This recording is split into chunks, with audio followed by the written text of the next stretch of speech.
មគ្គីគ្រប់ទីខ្មែរមាន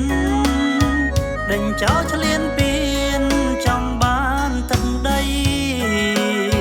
ឆောင်းផ្លន់សំឡំគ្មានត្រាប្រណីខ្មែរទាំងប្រុសស្រីជ្រៀតវ័យទុំស្កិនកងទ័ពជួមុខសម្រុកបាញ់តឲ្យខ្មាំងបាក់ក្លបដោយប្រុងប្រយ័ត្នមិនថាយប់ថ្ងៃវៀងវៃតំចាប់ឲ្យចោលរត់បាត់ពីទឹកដីខ្មែរពីទុំជួក្រោយខំព្រមអូស្បៀហួភាតនទីនបញ្ជូនហោហា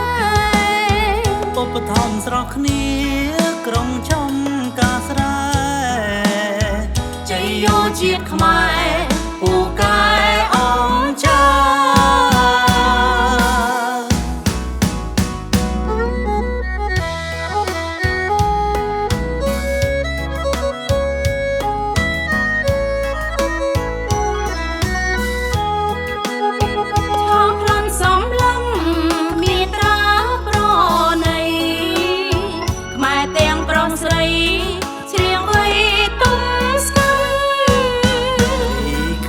ជន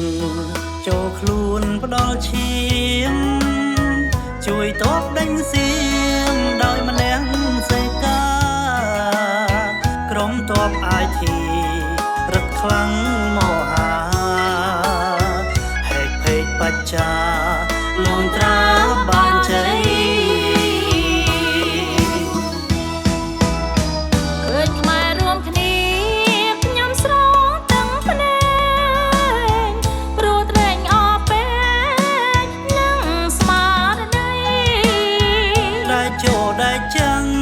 សម្ដេច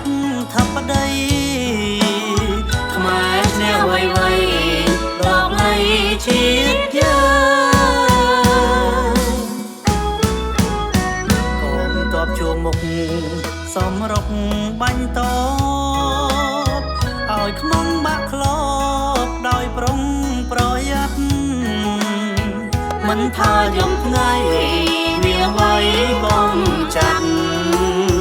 ឲ្យចោលរត់បាត់ពីទឹកដីខ្មែរ